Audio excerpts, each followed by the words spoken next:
लगातार बारिश होने के कारण आसपास के अंचलों के कई रास्ते पुलिया उफान पर आने से बंद हो गए हैं, जिससे ग्रामीणों को कई समस्याओं का सामना कर लंबे रूट से जाना पड़ रहा है। दरअसल जिले के आसपास के कई इलाके इन दिनों शहर से टूट गए हैं। इसका सीधा कारण लगातार हो रही बारिश से उफनती पुलिया है।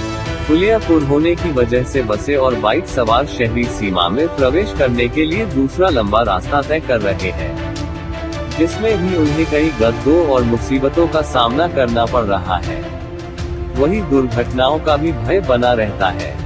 ग्रामीण जनों को शहर से जोड़ने के लिए तो सरकार कहीं अथक प्रयास कर रही है, वही जोड़ने की को कड़ी ही जिसको पुलिया और रोड कहा जाता है, वह इस प्रकार बारिश के दौर में पूरी तरह बिगड़ जाता है और ग्रामीणों की लिंक शहर से टूट जाती है।